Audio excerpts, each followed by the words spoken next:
Buenas noches y bienvenidos a un nuevo programa de Susurros Jurídicos. Hoy contamos con nuestros habituales acompañantes, Yolanda, Mar, Inma, JR y yo mismo, Guillermo.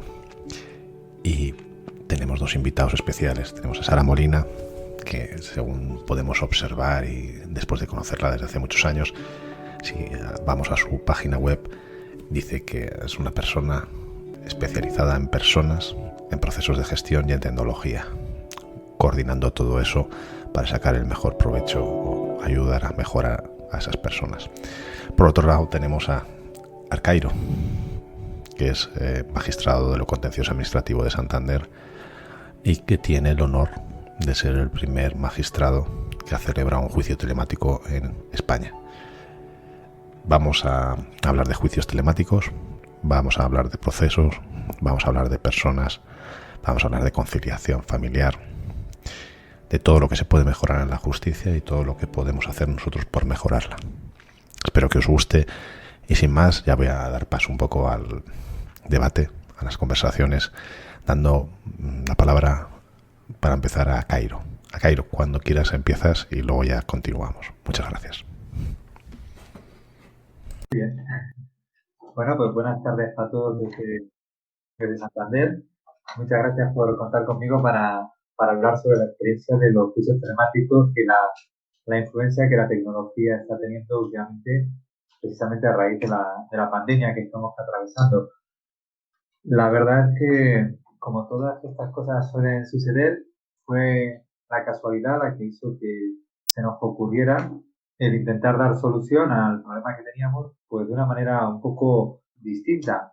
Nos encontrábamos ante una situación de desbordamiento superado, sobre todo nos dimos cuenta de la fragilidad de los juzgados. Nos dimos cuenta de que hubo un cerrojazo prácticamente total en todas las jurisdicciones, que se estaba produciendo un bloqueo y se nos planteó un caso que todo el mundo entiende. Era un señor que tenía recurrida una sanción administrativa consistente en un alcance que suponía afectaba el normal funcionamiento de su establecimiento de hostelería. Se planteaba una cuestión jurídica, el señor alegaba que estaba caducada y que por lo tanto no tenía ningún sentido el cierre que se estaba acordando y esa era la cuestión. El problema es que el tiempo pasaba y los juzgados estaban cerrados y nos dimos cuenta de que si hubiésemos dado la respuesta normal, la respuesta de esperar a que se levantara el estado de alarma para señalar juicio presencial, pues no hubiésemos llegado a tiempo y el negocio hubiese tenido que cerrar. A partir de ahí, los abogados, que son los que creo que tienen la clave en toda esta consolidación de la tecnología en la administración de justicia, se pusieron de acuerdo y plantearon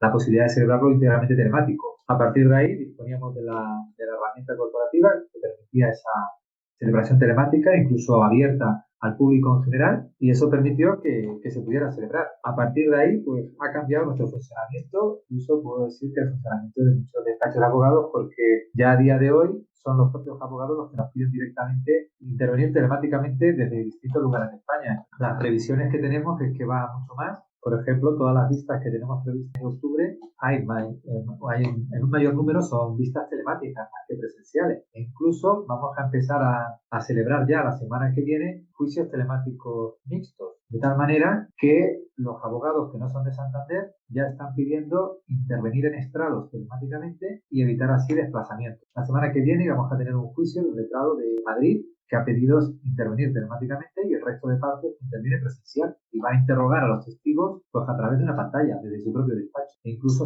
hoy precisamente nos ha pedido un letrado de Bilbao que al no tener que desplazarse e intervenir también telemáticamente desde estrados. Vamos a colocar la pantalla en estrados para que tenga el mismo ángulo de visión. Tenemos garantías de que hay una comunicación bidireccional sin ningún tipo de problemas y empieza a ser lo normal, o juicios telemáticos íntegros o juicios telemáticos integrales.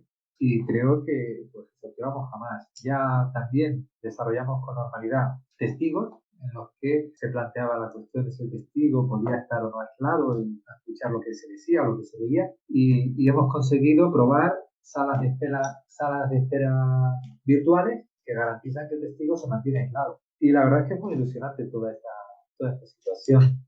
Todos los días estamos aprendiendo y eso es algo que se había perdido. Yo una pregunta rápida, Cairo. Santander no es territorio común, ¿verdad?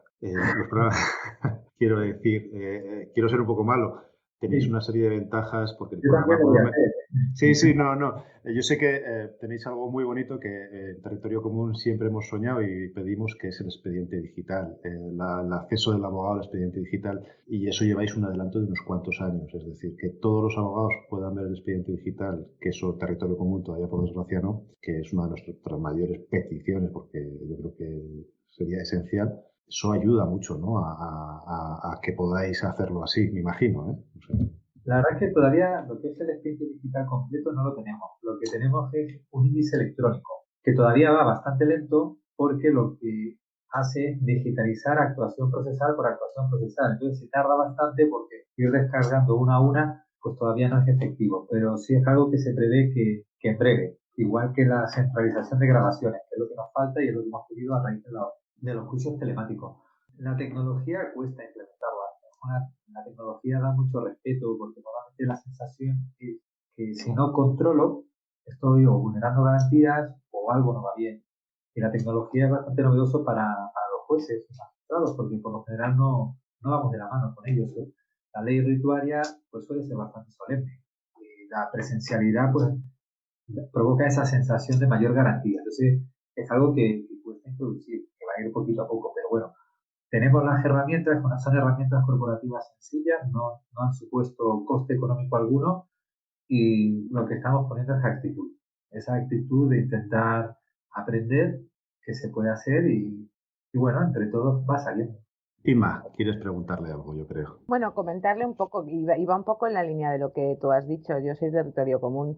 El primer problema que nos encontramos aquí es que nuestro TSJ directamente dijo cuando salió la guía del Consejo General del Poder Judicial que en Extremadura no se podían celebrar juicios telemáticos porque no había medios para hacerlo. No le falta razón. Quizás en Cáceres sí podamos hacerlo. Tenemos un Palacio de Justicia, bueno, relativamente nuevo, pero nuestros partidos judiciales que están muy alejados, somos una comunidad muy extensa, pues tenemos un grave problema, con lo que ni siquiera podríamos tener a lo mejor hasta buenas conexiones para tener la capacidad de podernos conectar, ¿no?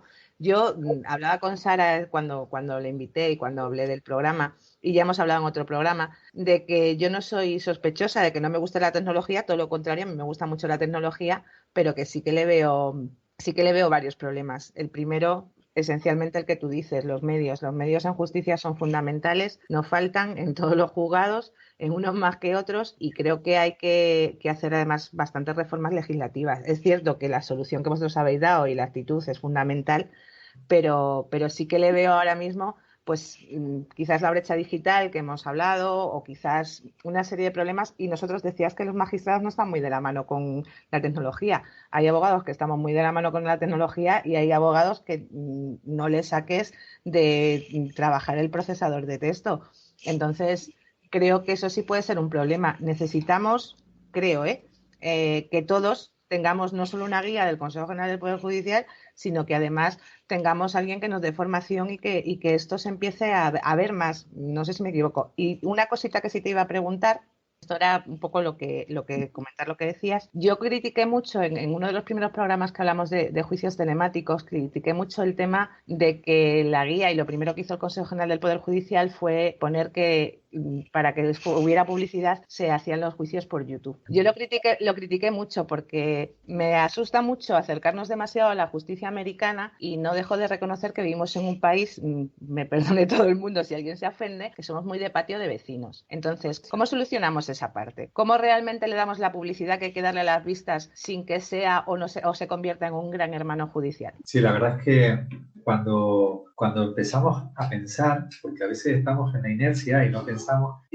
una de las prioridades era precisamente el seguir garantizando que el juicio fuera exactamente igual que si fuera presencial, es decir, que si fuera público. Entonces, cuando a finales de marzo nosotros elaboramos la guía y el protocolo el 6 de abril del 2020, el protocolo lo terminamos el 6 de abril, y ahí ya teníamos previsto que se permitiera el acceso al público, pero no al público en general, sino todo aquel que quisiera asistir a una sala de vista. Es decir, manteníamos la dinámica de los juicios normales. Quien quiere ir a una sala de vista, una vez que va a empezar el juicio, se dice audiencia pública y entra. Entonces, ¿cómo lo hicimos? Dentro de la herramienta corporativa, facilitamos el acceso a una sala de vista virtual con capacidad para 250 personas. Entonces, solamente las personas que previamente son autorizadas a entrar a esa sala de vista virtual pueden presenciar el juicio. Es decir, exactamente igual que si fuera una sala de vista física, porque precisamente tratamos de evitar que se produzca esa difusión quizás desproporcionada, ¿no? La justicia normal, la diaria, la ordinaria, pues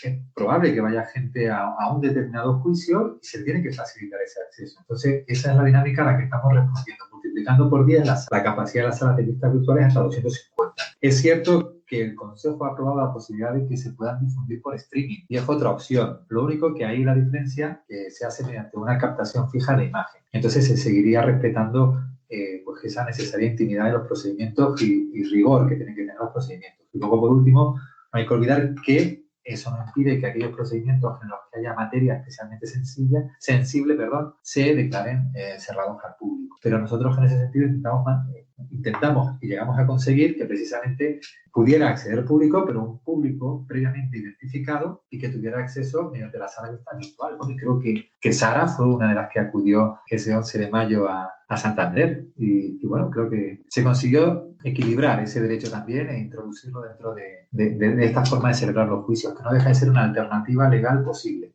JR, no, que te doy paso porque habías pedido la palabra hace un ratín. Yo creo que estamos en una sociedad eminentemente tecnológica y creo que la justicia debe avanzar con la sociedad que tenemos. Por lo tanto, no debemos tener miedo los juristas a abordar esta nueva situación de tecnología en el ámbito judicial, siempre y cuando se aborde con las necesarias garantías, las garantías para todas las partes, las garantías del derecho de defensa. Entonces, por lo tanto, creo que debemos seguir por esta senda de los juicios telemáticos, compartiéndolo, por supuesto, con los juicios físicos. Sin embargo, quizás, como antes apuntabais, sí que sea necesario una regulación legislativa más profusa, más concreta en este tipo de procedimientos. Yo veo, por ejemplo, en el ámbito penal, graves problemas sobre todo en relación con el derecho de defensa. No solamente tampoco en el ámbito penal, en el ámbito civil, cuando muchas veces tenemos que negociar las partes, porque bien sabe Akairo que muchas veces los abogados pues negociamos antes de entrar en la sala y haciendo interrupciones en la sala. Y hablamos los abogados y hablamos con los clientes. Y creo que puede haber un grave problema de confidencialidad con lo que estemos hablando. Porque claro, si el juez está por medio, si el fiscal está por medio en un asunto habiendo menores o en un asunto penal, ¿no? Pues creo que la confidencialidad puede verse ahí lesionada, por lo tanto el derecho de defensa, ¿verdad? También veo problemas con la posible injerencia o contaminación por terceros a los que son los testigos, los peritos. Decía antes Akairo que se habían generado una serie de salas virtuales para tal, pero a mí se me ocurre que el tener en una habitación desde mi casa el testigo y estar el abogado del testigo y otra tercera persona apuntando desde un lado, por poner un ejemplo, ¿no? Se me puede ocurrir. Entonces, creo que esas partes se deben regular o se deben pulir un poco más, quizás. No sé qué opináis. Akairo, si quieres, yo entiendo que esto es como los chinos dicen, ha habido una crisis y hemos tenido una oportunidad. Pero hemos entrado a 1000 por hora en un sitio que nunca se había explorado. Van a surgir un montón de problemas.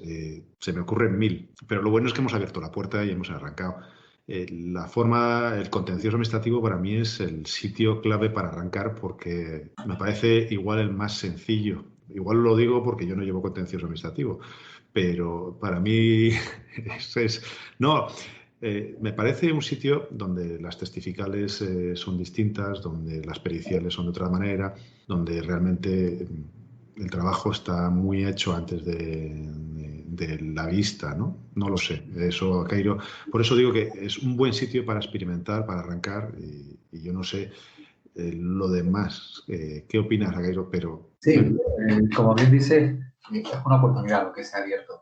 Dos puntualizaciones en relación a lo que comentó Inma, de que el Tribunal Superior de Justicia de Extremadura de entrada ha dicho que allí no, porque no hay medios. Bueno, hay bastante resistencia. Por ejemplo, en Cantabria, en el Tribunal Superior de Justicia de Cantabria, cuando se le preguntó aquí, a raíz de los juicios telemáticos, bueno, la respuesta que dio a los medios de comunicación fue que eso porque iba a tener un alcance muy limitado, muy corto. O sea, él es partidario de la situación que hay, es decir, más por lo presencial. En cuanto a lo que comentaba José Ramón, estoy totalmente de acuerdo con él. O sea, en el ámbito penal es otra cosa totalmente distinta.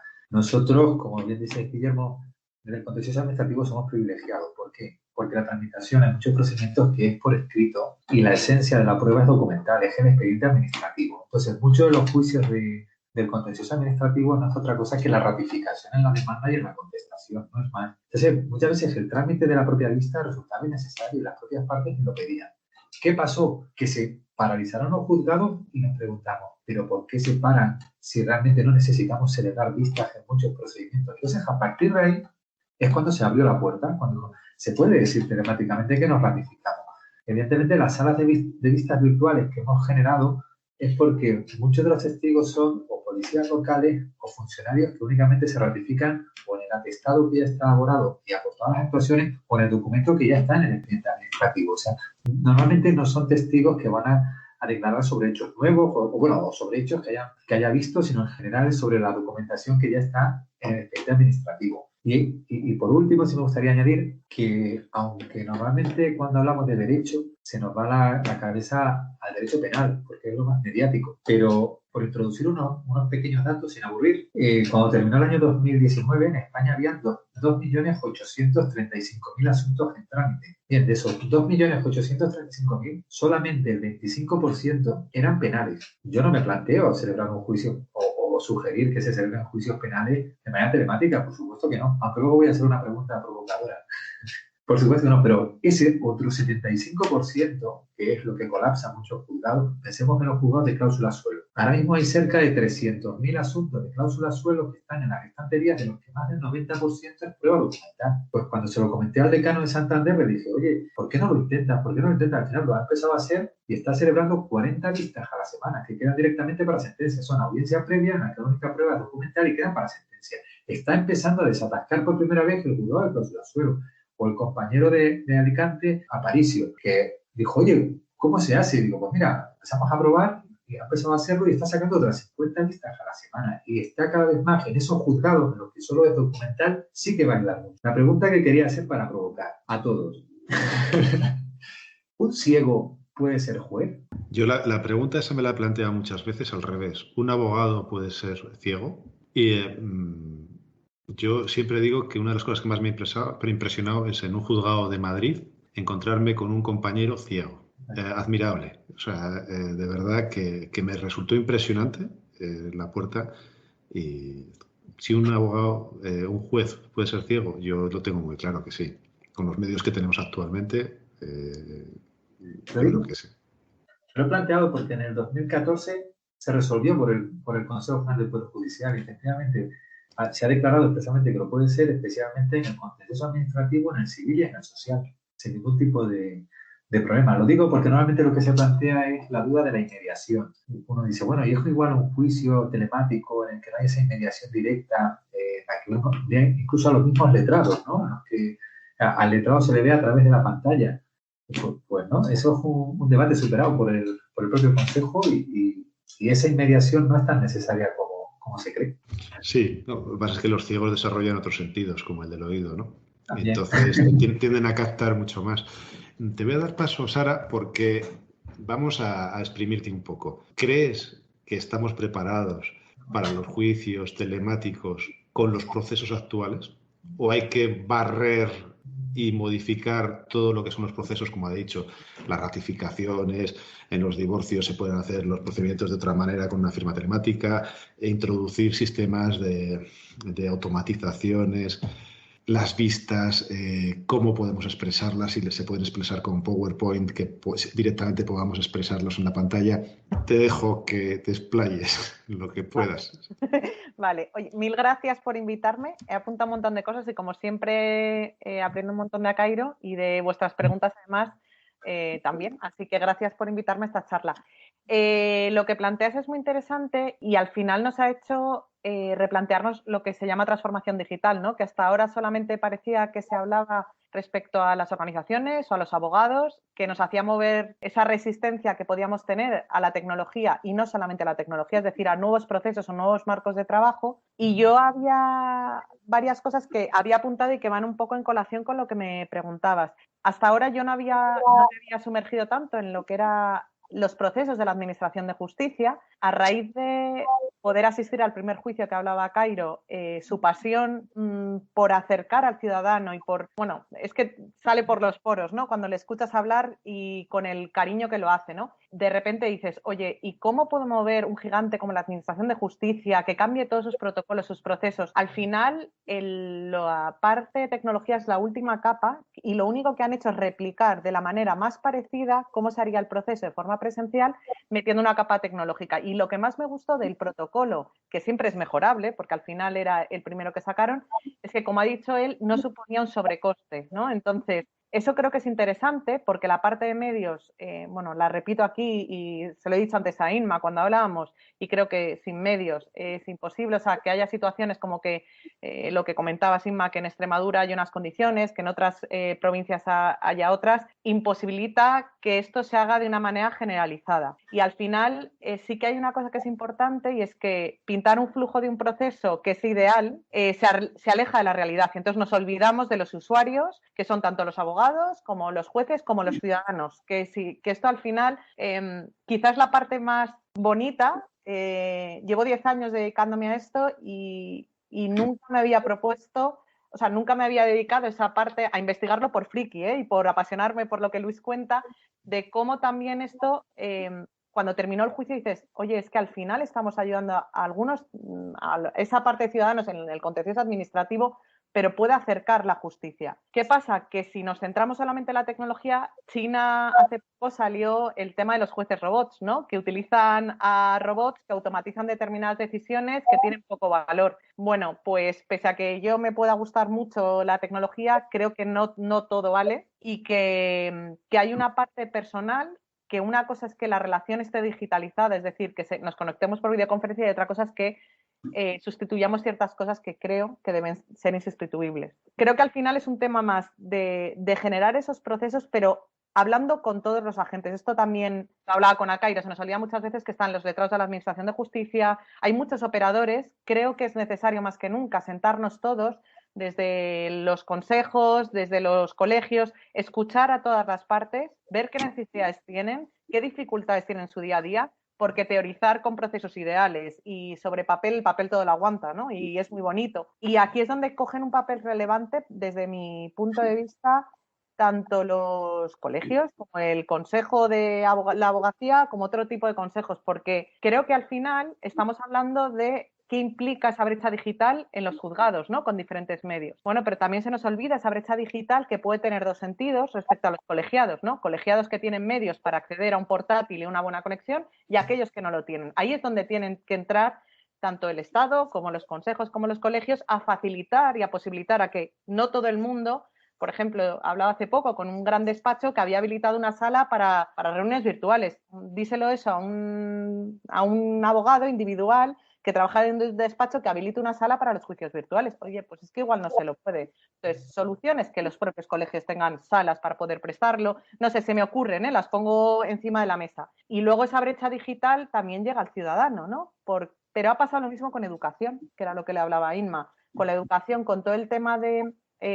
hay niños o familias que sí que han podido seguir las clases online, otros que no, otros que estaban conectados los padres trabajando y 18 tablets y petaba el wifi. Entonces creo que es un tema de sentarnos todos los agentes, no solamente los abogados de un tipo de despacho o de otro tipo de despacho, o tener en cuenta letrados diferentes cada uno de los juzgados y ponernos de acuerdo, ¿no? Yo no sé si te he contestado por no alargarme mucho más, pero es que tenía también un comentario para el que habéis dicho que me ha parecido súper interesante, de los jueces y la ceguera. No sé si me lo guardo o... No te lo puedes guardar ya. Si has dicho que lo tienes que soltar. No, a ver, hay una cosa que has dicho tú, Guillermo, que era interesante, ¿no? Que es que las personas que son ciegas desarrollan otras cualidades, como que desarrollan más el oído. No solamente el oído. Creo que esta nueva realidad en la que nos encontramos nos empuja a todos a desarrollar otras habilidades que van más allá de la voz o de la presencialidad, ¿no? Y ahí va un poco el lenguaje no verbal, que normalmente los abogados, hay gente que tiene como más facilidad para empatizar o para entender al otro, solamente, no hace falta ni que hable, solamente con la actitud que viene, y creo que es necesario, ¿no? Desarrollarlo en este mundo cada vez más cambiante, no siendo ciegos, pero casi hay una parte que ahora mismo perdemos a nivel online, que es que solamente vemos de cintura para arriba o incluso del pecho para arriba, y se nos reduce mucho ese contacto visual y esos gestos que podíamos ver. Y en la parte presencial, le contaba a Inma hoy que tenía una sesión presencial, y la mascarilla reduce la percepción de lo que está el otro pensando. Solamente tenemos los patrones visuales, que podemos analizarlo, pero reduce muchísimo también esa percepción sobre lo que la otra persona quiere. Si puedo... Sí, perfectamente. Al hilo de lo que ha dicho Sara, que ha estado genial, se ha abierto también la posibilidad de algo que era un tabú, y es el teletrabajo. En la administración pública, pensar que los funcionarios podrían teletrabajar era como imposible. Luego, los medios. Sin darnos cuenta, la tecnología ha multiplicado los medios disponibles de la administración. ¿Por cuánto? No podemos cuantificarlo en este momento, pero por muchísimo. Voy a poner un ejemplo. Cuando se celebra una vista telemática, íntegramente telemática desde el despacho, los abogados están en su despacho y el juez puede intervenir desde su despacho. Es decir, no necesita para señalarlo en juicio que la sala física esté disponible. Muchas veces lo que ocurre es que se señala cronológicamente en función de la disponibilidad de la agenda. Uno señala, por ejemplo, el juzgado tal de tal partido judicial tiene disponible la sala los martes y los jueves. A medida que va haciendo tiene previsto a lo mejor 10 juicios cada día, 10 los martes y 10 los jueves. Cuando se cubre ese cupo, pasa a la siguiente semana, ¿no? Porque no hay disponibilidad de sala física, porque los demás días lo utilizan los otros juzgados. Pues bien, ahora los juicios que se quieran celebrar de manera telemática se pueden celebrar cualquier día de la semana, de lunes a viernes, a la hora que le venga mejor, lo cual supone crear mayor disponibilidad de salas virtuales y tener más medios. Y luego, por otro lado, el teletrabajo, que ya se empieza a ver con normalidad que los funcionarios puedan trabajar 2 días a la semana desde casa. Claro, eso va a hacer que esos problemas de espacio que hay en muchos juzgados se reduzcan, porque van a haber días en los que la plantilla presencial sea la mitad que la física, y por lo tanto se trabajará con mejores condiciones. Y luego otra cosa no menos importante, que es la reducción de desplazamientos que se van a producir a las sedes judiciales.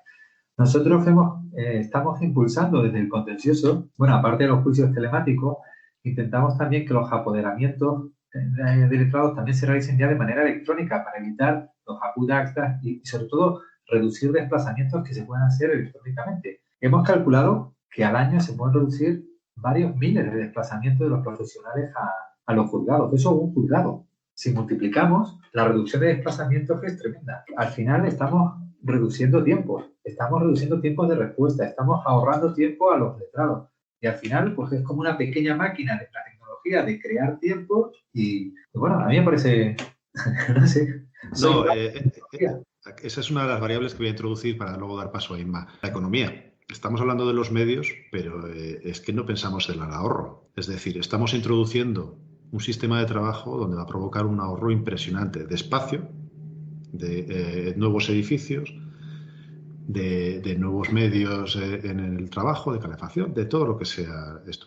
Pero además hay una cosa, hay una cosa que es muy grave. El coste de un juzgado paralizado es enorme. Es enorme en el sentido de que nos está generando el IVA de las minutas de los abogados, de los procuradores, el IRPF correspondiente, nos está generando el rendimiento de las ganancias que pueden provocar sobre los clientes esas, por ejemplo, cobrar de Fogasa una indemnización por despido provoca más consumo porque directamente esa persona tiene más dinero para manejar, ganancias patrimoniales derivadas de una herencia. No sé, ese movimiento económico, cuando hablabas, por ejemplo, del juzgado que estaba llevando cláusula suelo, si está resolviendo 50 asuntos a la semana, son 50 minutos de abogado, 50 minutos de procurador, más luego lo que repercute en el IRPF y en las declaraciones de la renta de la ganancia o la devolución de esa cláusula suelo, que como sabéis nos la metieron en la declaración de la renta y si pasan más de 4 años prescribe. Entonces son pérdidas que el Estado tiene. Sobre eso tengo un dato muy concreto. Ahora mismo hay en el Juzgado de Cláusulas Suelo de Santander reclamaciones totales por importe de más de 20 millones de euros. Para los que ya hay otra teoría económica de los reclamados, el retraso les interesa para capitalizar. Pero bueno, eso es una discusión que podríamos alargar. Inma, si quieres te doy paso porque te he cortado, si quieres. ¿Vale? Perdón, solamente una cosa de eso que has dicho. Creo que es súper interesante. Juan Mora Sanguinetti, que es un economista del Banco de España, ha sacado un estudio precisamente con la repercusión económica y las ventajas del uso de juicios telemáticos. Lo tiene disponible en LinkedIn, os lo puedo adjuntar y si queréis lo podéis compartir, porque salen un montón de cifras económicas de lo que Willy justo estaba apuntando, que sin duda es fundamental. Perfecto, porque es un estudio que llevábamos buscando, no le conocía, muy interesante. Inma, te paso. Bueno, es que son tantas cosas a la vez que ya no sé por dónde empezar. Casi por el final. Claro, si hablando de las cláusulas suelo, por ejemplo, volvemos a la brecha y a la diferencia de unos territorios a otros. La unificación, y lo sabemos quien trabajamos en justicias, a ver, antes de que todo esto pasara y que nos tuviéramos que poner con los juicios telemáticos, tú tenías que hacer una conexión o tenías que interconectar un juzgado con otro y aquello era una locura. O sea, empecemos porque tenemos no sé cuántos, no sé, yo ya me he perdido cuántos sistemas diferentes los juzgados en toda España y eso nos producía que cada vez que teníamos un testigo aquello era una hora para conectarnos, ¿no? O sea, una de las cosas que creo que debemos insistir es, como base, es en la unificación de pues el sistema para todos los juzgados de España, independientemente de que estén o no transferidas las competencias en justicia. Por eso decía, aquí, por ejemplo, en Extremadura o en el juzgado de Cáceres, lo que se está haciendo directamente es que estamos recibiendo la notificación diciendo, pues nada, que como la audiencia previa está el día, pero estamos así, pues que no venga ninguno.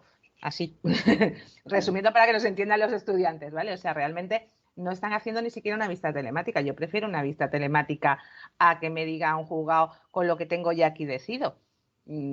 Porque a veces sí tengo algo que decir, a veces no, ¿no? Yo, por ejemplo, en contencioso administrativo casi nunca pido vista, por ejemplo. Pero en cláusula suelo sí me gusta ir. Eso una. Otra, hablabais lo del tema de, y me parece súper interesante, porque tenemos a un juez y tenemos a Sara, que de esto saben mucho. Yo una de las cosas que planteaba y sobre la inmediación o sobre el lenguaje no verbal, que me recuerda a lo del ciego que hemos estado hablando, el lenguaje no verbal para nosotros es muy importante y los abogados estamos muy entrenados y los jueces están muy entrenados en eso. Yo cuando hablaba con Sara decía, claro, yo tengo un problema. Yo me concentro mucho en sala, yo lo he contado en otro programa, puede entrar una persona desnuda por la puerta que yo no me voy a enterar para que los entendamos, pero yo estoy controlando mucho cuando estoy interrogando a alguien los gestos del juez, los gestos del compañero contrario. A veces no es solo la voz, sino lo que ves, la actitud y todo eso es como un entrenamiento que ya tenemos todos. Eso en una vista telemática, ¿cómo lo vamos a controlar? Al magistrado le voy a preguntar, o sea, ¿lo veis, lo notáis? ¿Tenéis alguna diferencia?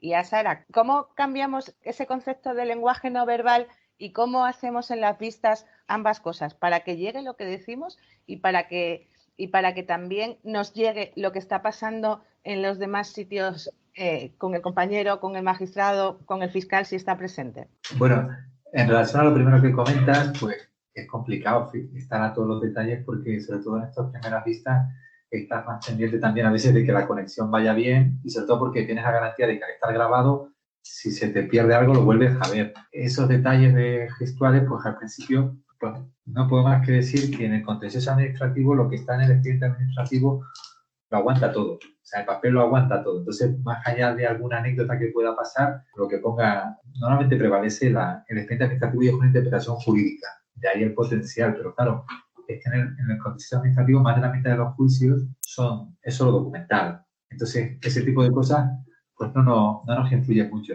Sí me gustaría comentar en relación a la asimetría que se está produciendo entre las comunidades autónomas, que somos conscientes de ellos, pero me gustaría poner un ejemplo práctico. Imaginaros que de Extremadura decidís venir a las playas de Santander o de Cantabria en general y decís, oye, vamos a pasar unos días como ha estado Sara este verano, el sitio de Santander es maravilloso, y de vuelta a casa, a la altura de Reynosa, os pilla el radar de la Guardia Civil y os pilla una multa, ¿no? Por exceso de velocidad, algo pues, que puede pasar, ¿no?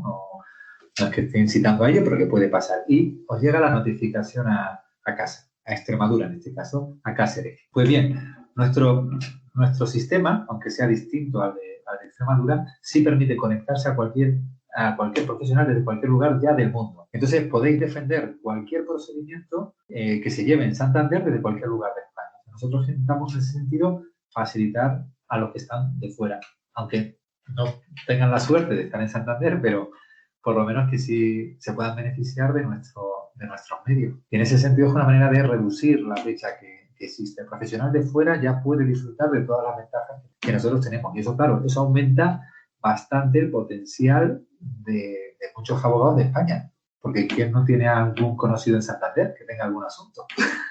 Yolanda, me habías pedido antes la palabra, no sé si quieres o te pillo, que es que te tengo un poco olvidada, lo siento.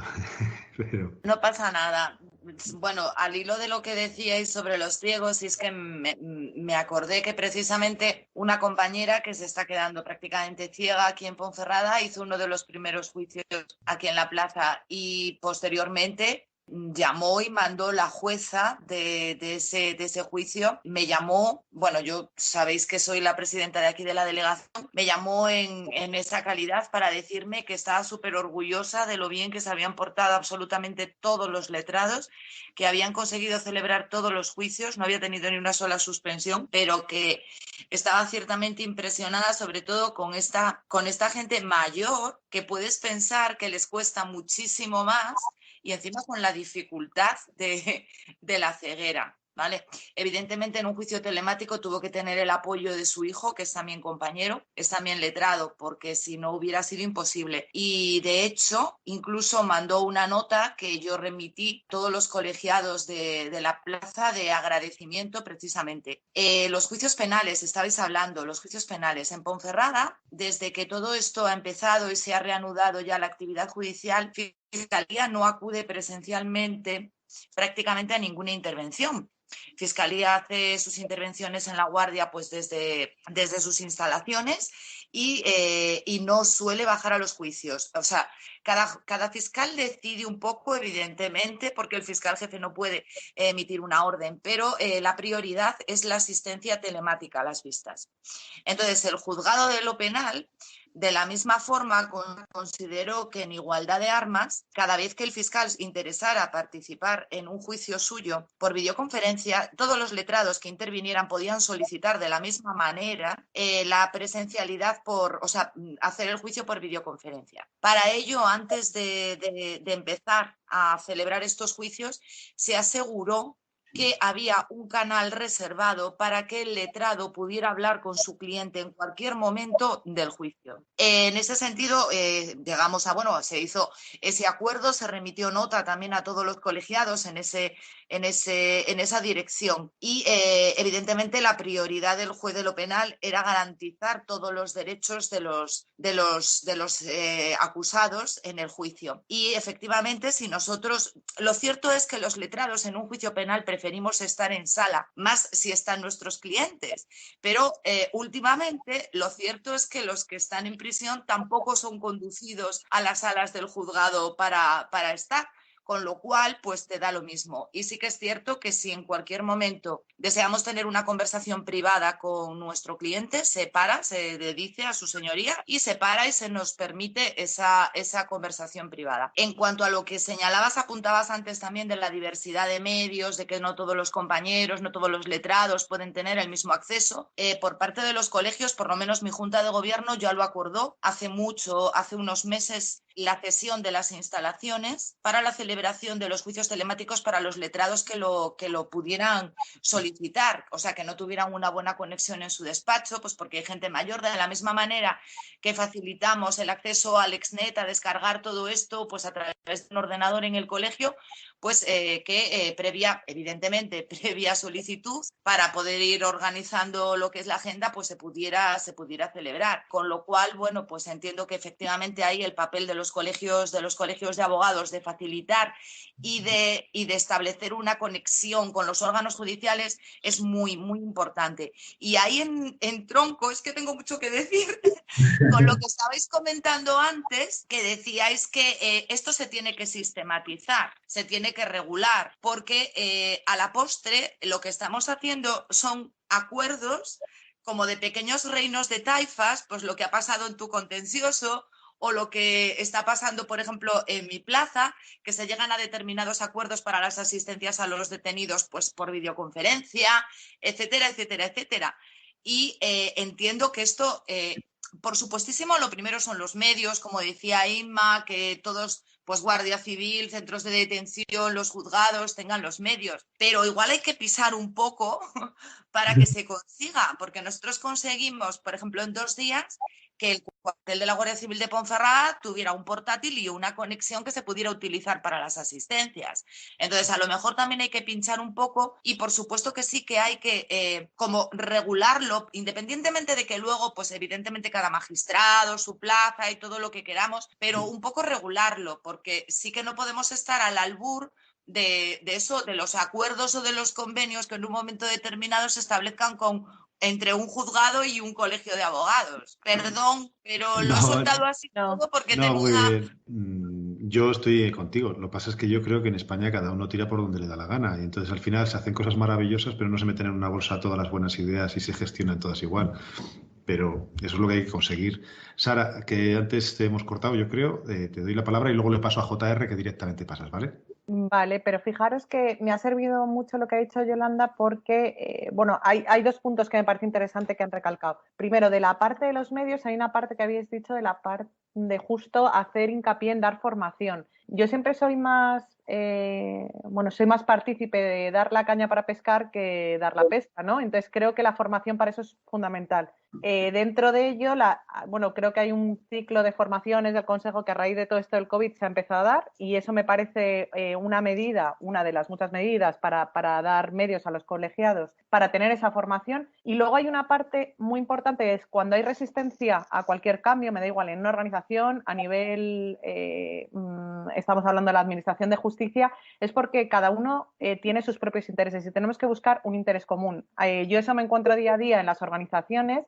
Y cuando una transformación digital no funciona es porque al final pensamos en pequeñito en vez de en grande, ¿no? Entonces, todo lo que apuntaba Yolanda de buscar, sistematizar, teniendo en cuenta a los agentes, y muchas veces hay un caballo de Troya, ¿no? A mí el ejemplo de Luis como impulsor, y siempre se lo digo, ¿no? O sea, no dijo, no sé si funciona o no, pero prefiero pedir perdón a pedir permiso, ¿no?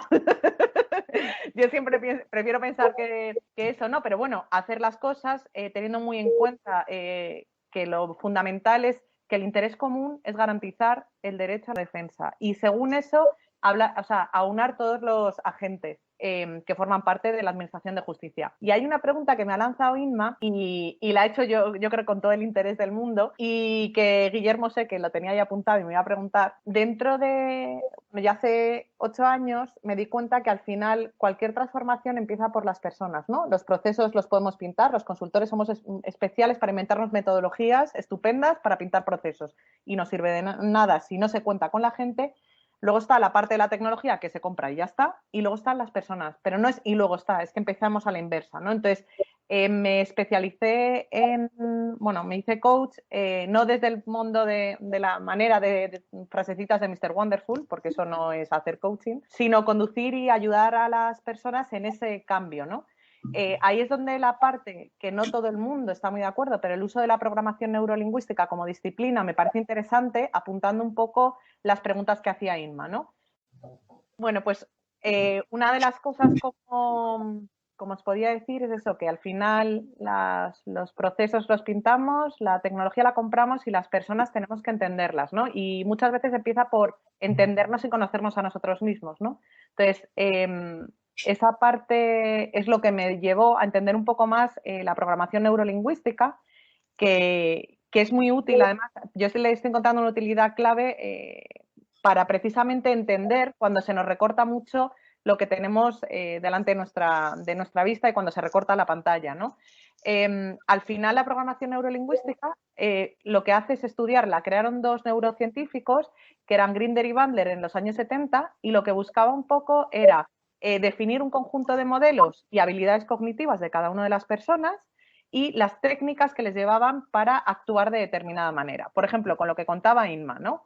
Inma decía, cuando estoy en sala y estoy concentrada, seguramente si pasa algo alrededor no soy capaz o no lo percibo, ¿no? De tal manera que al final estoy sesgándome yo a mí misma cuál es un poco lo que tengo a mi alrededor.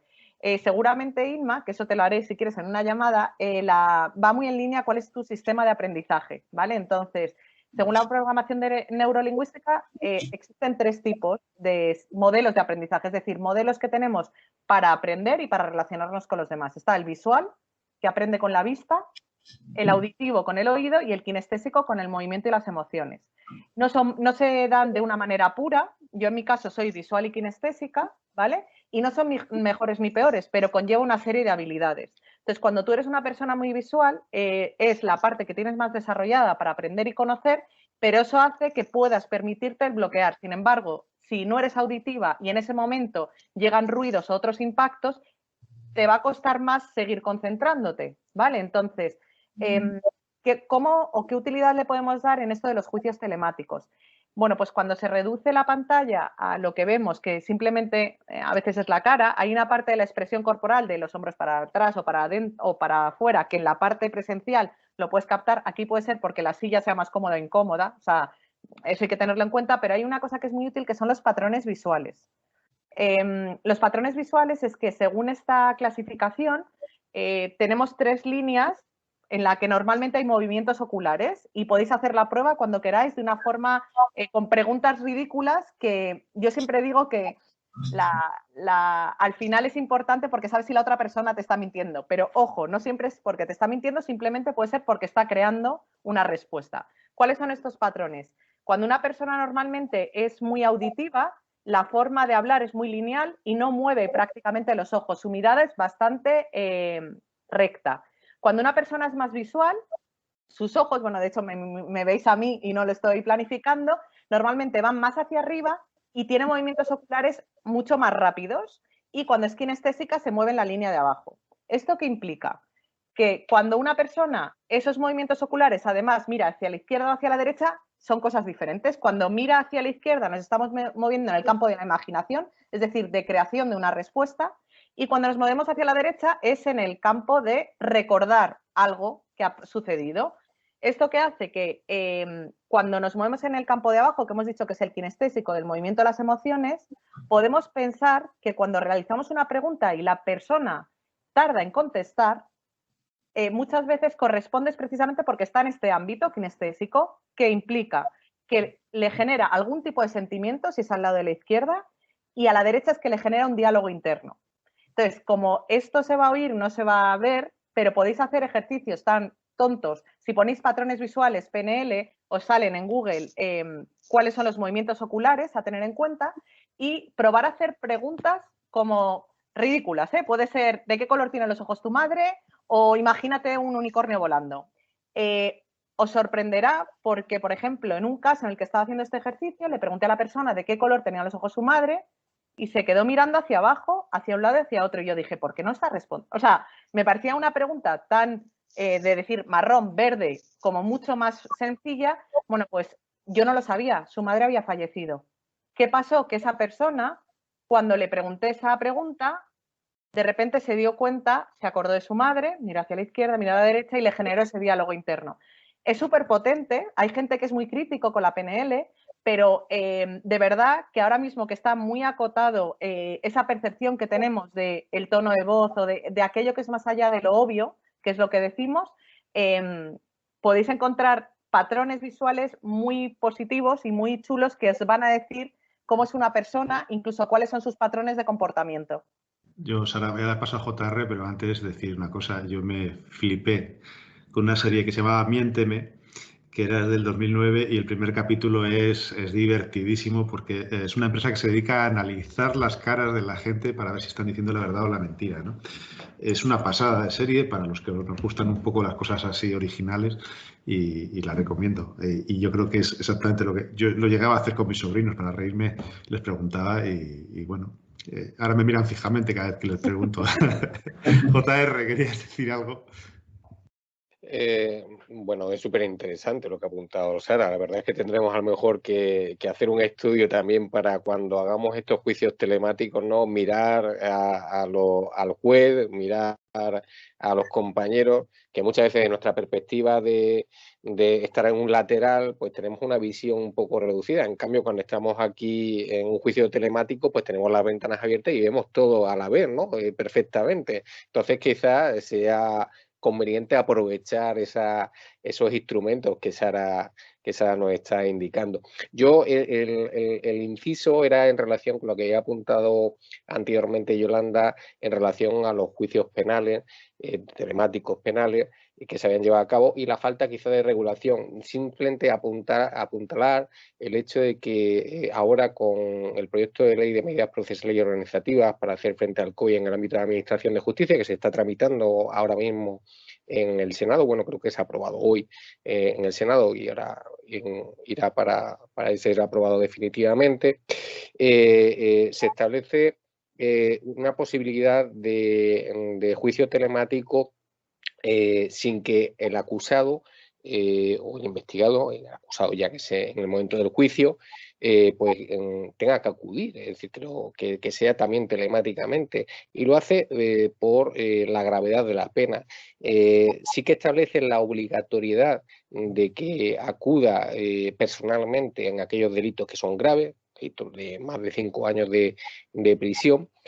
Después da una opción a que pueda hacer una presencia física personal cuando así lo pida la defensa o el propio acusado al juez, cuando hay en las audiencias, en lo que es la tramitación de la instrucción, por ejemplo, en la audiencia del artículo 505 de la ley de enjuiciamiento criminal, por ejemplo, si alguna de las partes pide prisión provisional, entonces sí, que o bien el propio investigado en ese momento o el abogado defensor puede solicitar que esté presente, que se haga presencial, no telemático.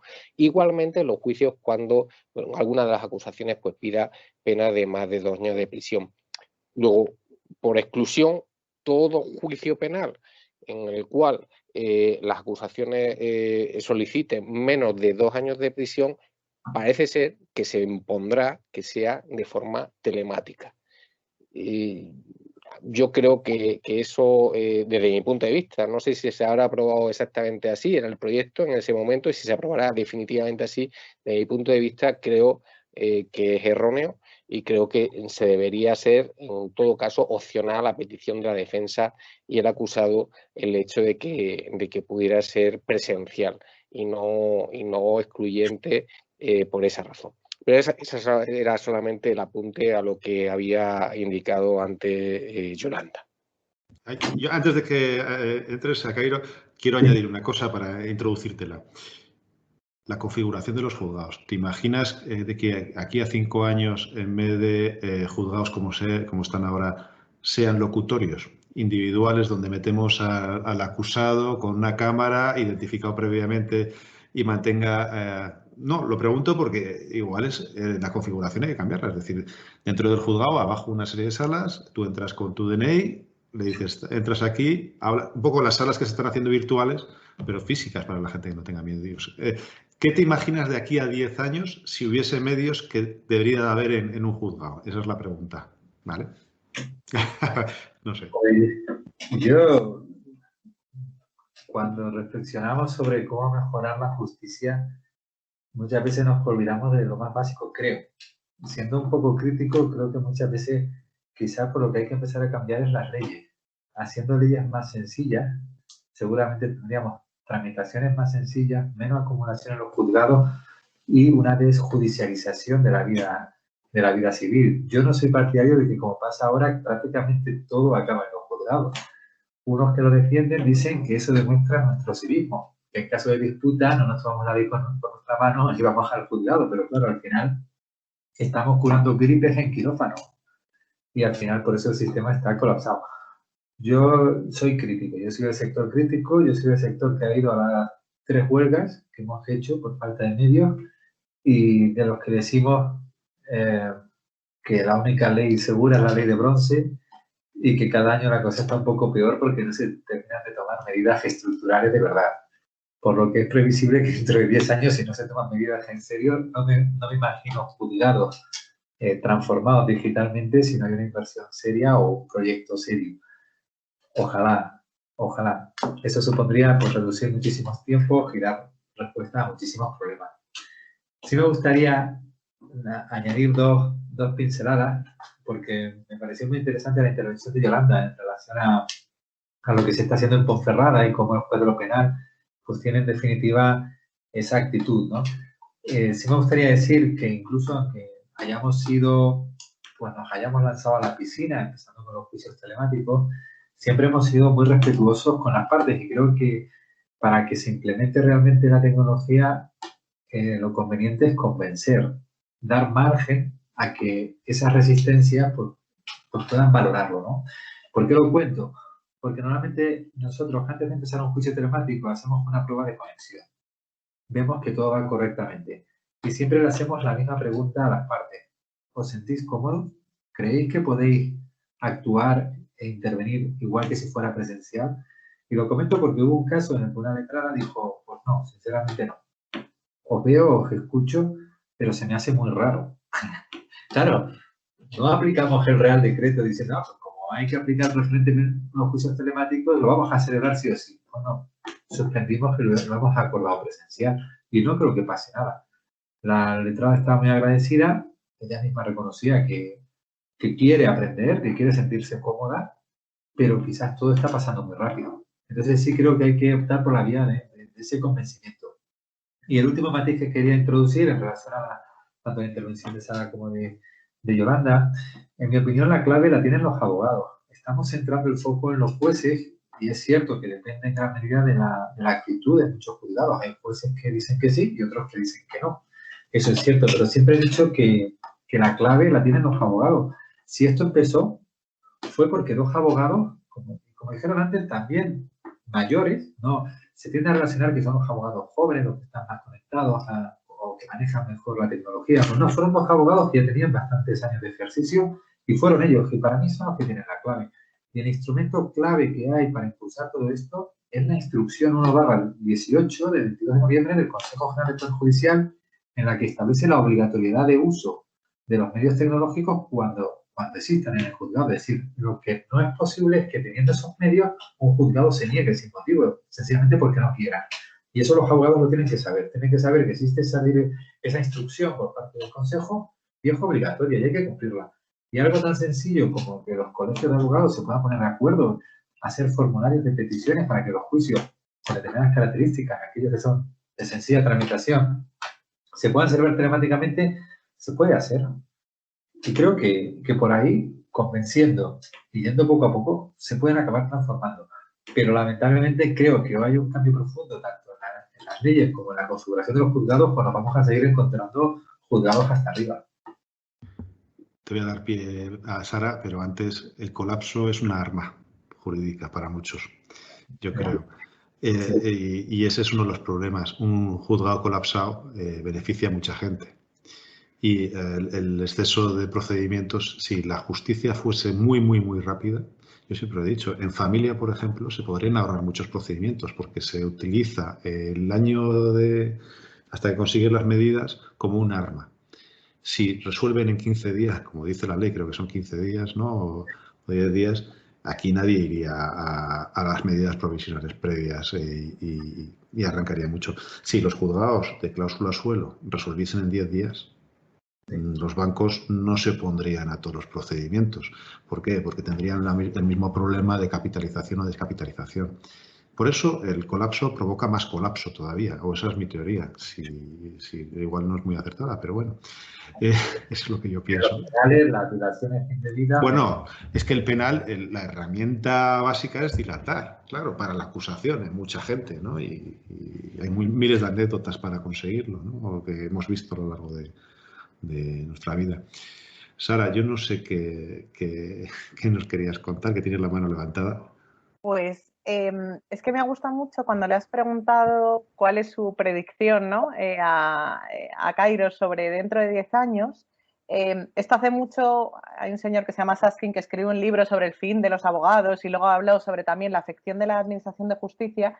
Y yo no soy Saskin, pero a mí me encantaría poner mi carta a los Reyes Magos, ¿no? Y creo que va muy en línea lo que decía Luis. Creo que la transformación de la administración de justicia implica una nueva cultura y esa nueva cultura implica que esos marcos de trabajo, que deben ser más ágiles, luego la tecnología estará para facilitarlos, hagan que simplifiquemos al máximo toda la parafernalia que tenemos alrededor, ¿no? Que es un poco lo que hablaba. Hay dos ejemplos de cómo eso se ha podido llevar, uno en Canadá y otro un ejemplo de una persona que lo hizo en la India, de cómo para ayudar a los ciudadanos más desfavorecidos acercaron, en este caso eran las leyes, utilizando lo que se denomina, no me gusta utilizar términos ingleses, pero lo que se denomina design thinking, para poner a las personas en el centro y decir, voy a acercar a las personas más desfavorecidas qué derechos tienen, y esto se puede hacer con todo el aparato de administración de justicia. En el caso de Colombia es precisamente lo que de Canadá, es para temas civiles, y en el caso de la India a mí me parece que es especialmente bonito por la historia que conlleva, ¿no? Entonces, solamente, además no me llevo comisión de ello, porque conocí a la protagonista que impulsó este cambio en la administración de justicia en la India y me marcó. De hecho, su obra está en Amazon, se llama Pautons, y lo que ella le pasó básicamente es que con 13 años ella venía, sabéis que las castas son muy diferentes, y venía de una casta de las muy ricas. En un momento determinado quisieron arreglar su matrimonio y ella dijo que no quería casarse y que quería estudiar Derecho. Eso fue la catástrofe en su familia, porque ¿cómo te pones a estudiar Derecho? Nos estás manchando el nombre, una mujer metiéndose en justicia, ¿qué locura es esta, no? Entonces, ella se quiso poner de simplificar, de agilizar y de acercar la justicia al ciudadano, y lo que hizo básicamente es como una especie de cómic con dibujos explicando los derechos fundamentales que tenían todos los ciudadanos para acercárselo a la India. Bueno, pues eso mismo, si ella, por esa parte social, porque aparte los libros, yo no sé si el libro cuesta 12 euros o algo así, y el margen que ella percibe es poco, pero si ponemos al usuario, que es el ciudadano, en el centro, tenemos que ser capaces de agilizar y cambiar esa cultura de no solamente los protocolos y los procedimientos, sino hacerlo entendible y fácil. Y en ese caso hay mucha gente que se le olvida que precisamente lo que hay que poner en el centro son las personas, y que hay herramientas, me da igual que nos hablen inglés, simplemente simplificar y cambiar esa cultura por una cultura de servicio, que se nos olvida muchas veces. Si pudiera añadir algo, sí me gustaría decir que creo que muchas veces lo que la ciudadanía demanda son medidas que no cuestan dinero y que hacen mejor la experiencia de tener que ir a un juzgado, que de por sí no es muy buena. Ir a un juzgado no es precisamente un sitio al que uno va de manera voluntaria, va porque no le queda más remedio que es el lugar donde tiene que dirimir la discrepancia. Pero hay muchísimas medidas que no cuestan dinero, que nos harían la vida muchísimo mejor, y ya no solo a la propia administración. Pensemos, por ejemplo, ¿no? La pandemia nos dice, ahora vuelve la normalidad, vuelven los abogados a hacer pasillos. A mí me parece pues una falta de respeto tremenda a los abogados que no haya puntualidad de horario. Detalles como una mejor gestión desde dentro, o sea, algo como que se respete la puntualidad de las diligencias, algo que sea como impulsar un sencillo protocolo de conciliación. O sea, estamos como metidos en una inercia de acumular mayor trabajo, mayor estrés, mayor todo.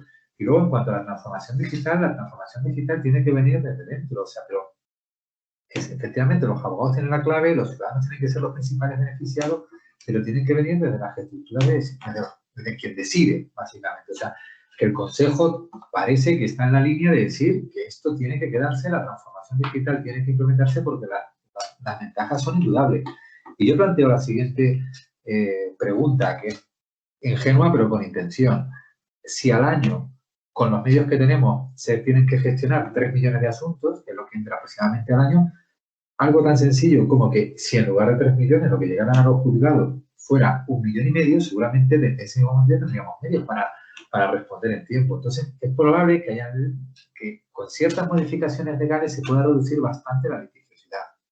Y es otra medida también de que no todo es crear más juzgados, parece que es como la colectividad fácil. Crear un juzgado tiene un coste anual de $500,000 de euros, más o menos, aproximadamente entre lo que serían salarios, instalaciones, suministros, todo.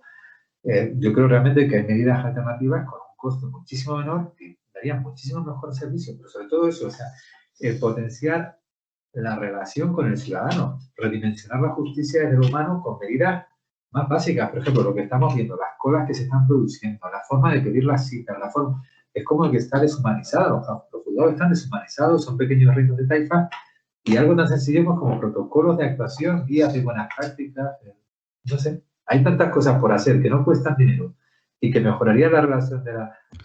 A Cairo, ahí, ahondando un poco en eso, en las empresas privadas, en muchas, eso lo sabe Sara, ¿cómo lo llaman? Tormenta de ideas de mejoras automatizables y se les premia a los empleados.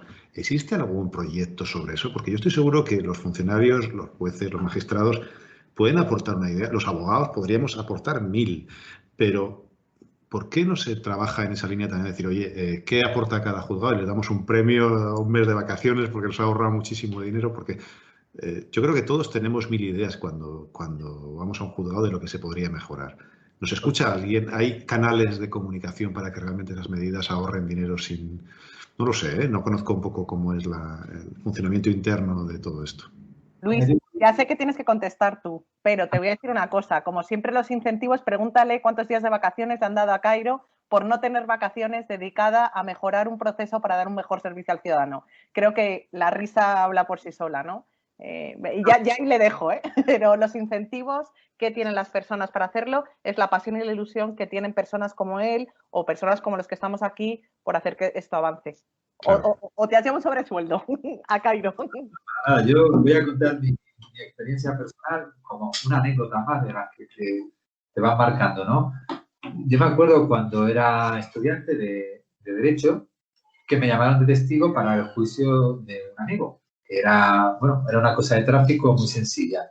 Y me pasó una cosa que me marcó de por vida. Y es que nos habían citado, recuerdo que eran las 10 de la mañana, y eran casi las 12 de la mañana, y seguía allí fuera esperando, porque no sabíamos ni cuándo iba a empezar el juicio. Y uno decía, pero bueno, ¿cómo te tienen aquí 2 horas esperando? Entonces, pasaba la mañana y entrabas a la sala que al final era un testimonio de 5 minutos y no recuerdo ni los buenos días siquiera, ¿no? Entonces, ese trato uno dice, bueno, ese tipo de cosas, pues nosotros, por ejemplo, en el contencioso precisamente intentamos cumplir la puntualidad, nos llamamos los Iberia, tenemos una puntualidad superior al 95%, pero incluso egoístamente nos hemos dado cuenta de que lo que provocamos es un retorno impresionante, porque todos los abogados, todos los procuradores, las partes, entran de buen humor. Porque uno dice, ¡oh, qué bien! Siempre puntuales o unos minutos antes. Y existe esta predisposición. Y todos los abogados saben que cuando se les cita, se va a hacer puntual, salvo que por alguna causa se retrase, pero en el 95-99% de los casos empezamos incluso unos minutos antes de la hora y las partes entran pues, de buen humor. Entran de buen humor, predispuestos, incluso llegan unos minutos antes y charlan entre ellos. Y hay un ambiente bastante distendido. Y ser puntual no es otra cosa que mirarse la causa, estimar cuánto va a tardar cada juicio y ser respetuoso con las otras partes. Y esa relación con el ciudadano, la Administración de Justicia posiblemente la ha descuidado. Son medidas que no cuestan dinero, es una cuestión de actitud, el valorar las estimaciones de tiempo de cada vista. O, por ejemplo, conciliación familiar. Parece que tiene que haber una ley que nos diga vamos a respetar a los abogados o procuradores. Pensemos, por ejemplo, una abogada que, bueno, pues tiene un embarazo complicado a raíz del estrés, ¿no? Del estrés del trabajo y encima está embarazada y tiene que cogerse a lo mejor los 6 meses previos al parto y luego las 16 semanas posteriores. Pues claro, ella tiene el añadido de que dice, bueno, si me van a suspender un montón de juicios y luego todos esos juicios que se suspenden, pues luego a saber cuándo los señalan. Claro, eso profesionalmente supondría un perjuicio. Pues bueno, algo tan sencillo como decir, bueno, a ver, efectivamente, se van a tener que suspender todos esos juicios. Pues darle prioridad de señalamiento coincidiendo con su reincorporación al trabajo. Es decir, si una letrada se tiene que coger la baja en julio y se reincorpora en febrero, pues todos los juicios que se suspendan de julio a enero se le señalen en febrero, coincidiendo con su reincorporación, para que no sufra un segundo retraso innecesario, aunque en ese momento la agenda del juzgado esté señalando para mayo o para junio. O sea, son pequeños detalles de empatía, de decir, bueno, o por ejemplo, algo tan sencillo como la concentración de señalamientos cuando son los letrados, o sea, o a la abogacía del Estado, al Estado de la Seguridad Social, señalarle el mismo día todos los señalamientos de manera consecutiva para que se puedan distribuir mejor la distribución de los asuntos, o mismos abogados que no tiene ningún sentido señalar un juicio a las 9 de la mañana y otro a la 1, porque pasa la mañana allí un poco en un entretiempo que es una pérdida. Sí, hay cantidad de medidas y, bueno, no solo la tecnología, también esa sensación de empatía. Yo yo sufrí esas esperas de pasillo, me pareció tremendo. Bueno, estábamos todos enfadadísimos ahí fuera y son medidas, sin más, cosas de decir, eso ayuda y mucho. Es que si no, es que van a haber aglomeraciones en los pasillos. Bueno, habrán aglomeraciones y efectivamente no se hacen estimaciones de tiempo normales, razonables. Si se señala que un juicio empieza a las 9 y se estima que terminará a las 9:30, pues habrá que señalar el otro a las 9:40. De tal manera que lo normal es que los que han empezado a las 9 se vayan a las 9:30 y los que entren a las 9:40 pues no se encuentren con los de las 9:30. Pero si señalan los juicios cada 5 minutos, sabiendo que cada juicio va a durar 20, pues lo normal es que los abogados estén 3 horas allí perdidas. Entonces, eso cabrea, eso al final, pues no lo sé. Hay cantidad de cosas por hacer. No cuesta Sí. Alcario, sí, le da paso a Yolanda, pero si hay algo que nos cabrea a los abogados, es que nos señalen a las 9:30 y ver entrar al magistrado a las 10. Eso es algo que nos parece, y lo hemos visto todos, y nos hemos quejado y nos duele. El pasillo es muy doloroso porque no solo, y esto que como me digan los clientes, no solo estás esperando, sino estás con una persona que es tu cliente, estás con un juicio en la cabeza, con la adrenalina del juicio que te va agotando, y si se alarga 2 horas, yo llegaba a entrar comiéndome cacahuetes para subir y azúcar porque la adrenalina te provoca esa reacción para la hora que estás preparado, pero según vas bajando te provoca un cansancio y eso es la mala leche con la que entramos, claro. Yolanda, ¿querías apuntar 4 cosillas? Quería apuntar que es que me ha encantado todo lo que has dicho. Vamos, me parece estar oyendo algo milagroso. Mira, aquí hace poco todavía fue muy novedoso precisamente una resolución en el juzgado de lo penal que concedió 4 meses de baja a una compañera con no señalamiento. Se suspendió el procedimiento que tenía, la vista que tenía ya señalada, y se le señaló para posteriormente para que pasaran esos 4 meses de su baja maternal. Bueno, pues se hizo un tuit, se hizo una comunicación, lógicamente, con esa resolución, con el permiso de la compañera, del juzgado, y se hizo un tuit. Y os sorprenderíais, te sorprendería, porque los comentarios a ese tuit, incluso de compañeros abogados, eran flipantes. O sea, eran flipantes. De si se iba a parar el sistema judicial porque una compañera se cogía 4 meses de baja de maternidad. O sea, es que no tengo ni palabras casi para comentar porque no se pueden decir, porque todas son malas.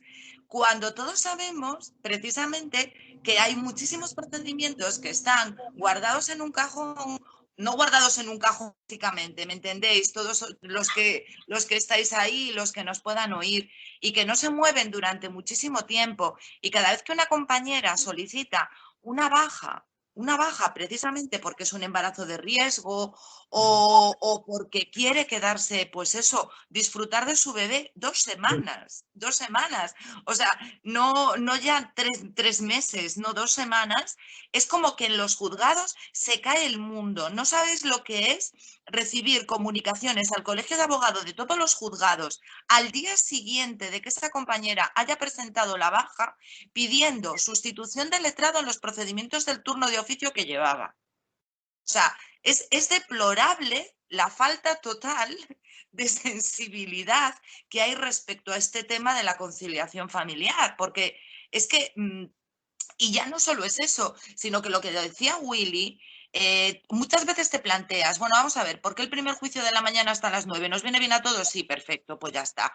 Pero es que hay mucha gente que trabaja en ese juzgado en general, no es en uno en concreto, y deja a sus niños en el colegio a las 9:30. ¿Qué sucede? Que los letrados no pueden dejar a sus hijos a las 9:30 porque ellos sí tienen que estar a las 9, pero el juicio no empieza hasta las 10 menos cuarto porque todos los otros, fiscal, jueces, funcionarios, sí van a llevar a sus hijos al colegio. Entonces, ya es la disparidad total encima de que todos los demás sí tenemos que esperar por ellos, pero por nosotros no espera nadie. Pero sobre todo el tema de ver los atropellos que se produce con las compañeras para que se puedan coger 2, 3 semanas para estar con su bebé recién nacido, yo es que es algo que no termino de entender, sinceramente. Por eso, ole, de verdad, por lo que te he oído decir, porque me parece espléndido. Yo creo además, Yolanda, que tiene una solución realmente sencilla. Es decir, en el mundo del SNET y de la conexión digital, si tienes una baja, lo comunicas a través del SNET, se te inhabilita, se podría hacer eso. Y automáticamente no hay que dar ningún tipo de explicación. ¿Por qué tengo que darle una explicación de que tengo una maternidad o tengo un cáncer o tengo...? No, estoy de baja, lo marco en mi SNET, no tengo que dar ningún tipo de dato y automáticamente se impide cualquier tipo de señalamiento en el juzgado con la información que le da al magistrado de saber exactamente cuánto va a durar. Si es la baja es por maternidad, lo sabrían y podrían poner el principio y el final. Entonces, yo creo que hay muchas cosas que tienen una solución muy sencilla, pero bueno, no lo sé. Ima, no sé si querías añadir algo que te había visto levantar y yo no sé. No, ya para terminar, me pasa como a Yolanda, que aplaudo todo lo que ha dicho porque como además todos los que estamos aquí, lo de la igualdad lo llevamos muy en la lucha, pues creo que es fundamental y sobre todo como resumen, creo que todos estamos de acuerdo al final que los juicios telemáticos sí, aun con las pegas que hemos puesto o con las necesidades que tenemos, pero a mí me parece súper importante de todo. Quizás lo más que hemos dicho, y hablando de los pasillos, el tema del ahorro de tiempo, el que yo no me tenga que desplazar a un juzgado, yo pueda hacer un juicio o una audiencia previa. Es que ¿a qué voy a una audiencia previa a un juzgado? Es que es absurdo. Ni siquiera tiene que estar mi cliente, por favor, no. Pues eso, reformemos leyes, quitemos procedimientos que podrían ser una tramitación por escrito o mucho más rápido o cualquier otra cosa y además implantemos que podamos hacerlos telemáticamente. Eugenia me ha pedido la palabra, te doy paso y concluimos. Sí, realmente es muy importante, ¿no?, plantearnos ahora si nos parece oportuno o no que las declaraciones y juicios se puedan celebrar de forma telemática, siempre que se adopten las medidas que garanticen esta seguridad que se requiere, ¿no?, y que se respete el ejercicio del derecho de defensa de los litigantes. Esto, por descontado, que ha de ser así. Yo creo que es fundamental que realmente podamos dar este paso en relación a la adaptación de las nuevas tecnologías también en la administración de justicia. Y ello implica, sin duda, pues que las declaraciones y los juicios se puedan también realizar de una forma telemática siempre que haya estas garantías de seguridad, ¿no? Y sobre todo pues teniendo en cuenta los requisitos de interconexión, de interoperabilidad y seguridad necesarios en el desarrollo de los diferentes sistemas que se utilizan por los distintos órganos judiciales. Es muy importante focalizar el respeto de los derechos de los litigantes y que se pueda acceder de forma fácil y sencilla a estos soportes donde se van a registrar las actuaciones, porque al ciudadano le tenemos que dar también todas las garantías y a las partes. Por lo tanto, siempre que se respeten estas previsiones que se hayan podido contener en las leyes, pues va a ser una medida beneficiosa, sin duda, para todos. La celebración de juicios telemáticos, según mi entender, va a facilitar la personación desde diferentes lugares de España, ahorrando costes, tiempos de desplazamiento, va a permitir un ahorro de costes económicos, sobre todo pues, en relación a los desplazamientos que tanto de abogados y procuradores se requieren, ¿no? Nosotros, ¿cuánto rato estamos desde el despacho a los juzgados? Una vez llegamos a los juzgados, ¿cuánto tiempo estamos esperando a que se nos llame para entrar en juicio, en los pasillos? Bueno, sin duda que se hace necesario dar este paso que prevea una modernidad, ¿no? y una justicia del futuro en la que, sin duda, el hecho de poder celebrar estos actos desde tu despacho van a ser pues, una facilidad y una ventaja que debemos aprovechar, ¿no? Que no podemos ahora, pues, de alguna manera, desaprovechar esta oportunidad para poner en práctica pues esta nueva modalidad de celebración de juicios y de vistas, que por otro lado pues, ya viene contemplado desde hace muchísimos años y que sin duda hace necesario, como bien decíais, pues que nos podamos ya focalizar a desarrollar todo lo que ya venía contemplado en el último Pacto de Estado por la Justicia y que realmente pues, podamos ir dando pasos en relación a las nuevas tecnologías. Sobre todo ahora, pues como decía, en este momento de crisis sanitaria, en la que además pues, se hace necesario protegernos y se hace necesario evitar las aglomeraciones, evitar el contacto con muchas personas y que, por lo tanto, pues, se hace pues más necesario que nunca esta celebración de juicios telemáticos. De todos modos, yo creo que es importante también que diferenciemos para su implementación pues lo que serían las actuaciones internas gubernamentales, donde entiendo que no hay una trascendencia procesal para los derechos y libertades de las personas, y las actuaciones externas, donde sí hay una trascendencia procesal para los derechos y libertades, es decir, donde este juicio virtual se va a integrar a su vez en el sistema procesal. Y es en este segundo escenario quizás donde lo recomendable es acotarlo a juicios con un fondo probatorio sencillo y los de fondo probatorio más complejo y extenso, pues seguir manteniendo el sistema tradicional, porque es obvio que habrá procedimientos en los que esta medida del juicio telemático pues va a ser imposible o en la que realmente no se vaya a poder garantizar adecuadamente el derecho de defensa, que es algo que ante todo pues debemos proteger. Yo creo que sería también importante que se tasaran los supuestos en los cuales se va a realizar este medio de celebración de los juicios. Creo que el criterio de establecer en la norma procesal estos supuestos de celebración de telemática dota al sistema de una mayor seguridad jurídica frente a la posibilidad de que luego sean las partes quienes lo soliciten o el juzgador de manera arbitraria el que lo tuviera que motivar en cada uno de los casos, ¿no? Por lo tanto, para no generar discrepancias y mayor pues, conflictividad, creo que sería interesante que se pudiera establecer ya en la legislación pues, y de cara al día de mañana pues, esta celebración de juicios telemáticos en supuestos tasados.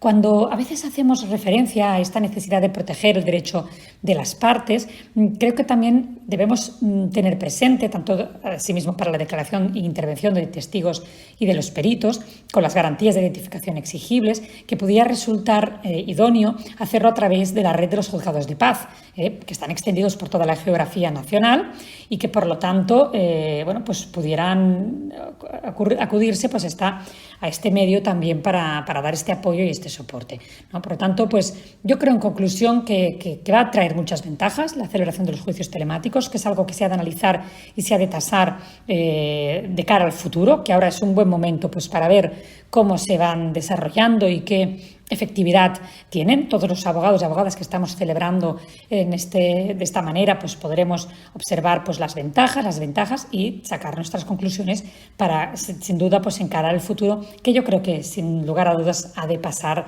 por una modernización y una transformación absoluta de este sistema de justicia que tenemos en la actualidad. Pues nada más, despedirnos de Mar, de Inma, de Yolanda, de JR y sobre todo de Sara y de Cairo como invitados hoy. Recordar que ellos tienen una página muy interesante que se llama juiciostelemáticos.com, en la que se intenta coordinar toda la información que existe sobre la celebración de juicios telemáticos, de todo lo que se está haciendo, las evoluciones. Es muy importante echarle un vistazo e ir coordinando. Y a todo esto, ya como conclusión, me parece curioso. Hoy hemos estado con una persona tremendamente innovadora y con otra persona tremendamente curiosa y con ganas de trabajar en la innovación y que trabaja en la innovación. A Cairo celebró el primer juicio telemático ante una situación problemática, muy problemática, de parálisis, de bloqueo, con creatividad, con conocimiento, con inventiva, con algo de tecnología, con mucha ilusión, puso soluciones. Sara siguió el proceso y acompañó en el mismo. Estuvo en la primera vista. Después formaron un grupo, juiciostelemáticos.com, con el fin de colaborar con más gente ilusionada, con el fin de mejorar algo sin pedir absolutamente nada a cambio, por la mejora social. Es por eso por lo que les debemos de reconocer el esfuerzo, el trabajo y darles las gracias, porque gracias a eso pueden ayudarnos a mejorar a muchos y conseguir que esto evolucione positivamente. Esa es la gente innovadora, es la gente emprendedora y la gente que transmite ilusión por seguir adelante. Buenas noches y muchas gracias.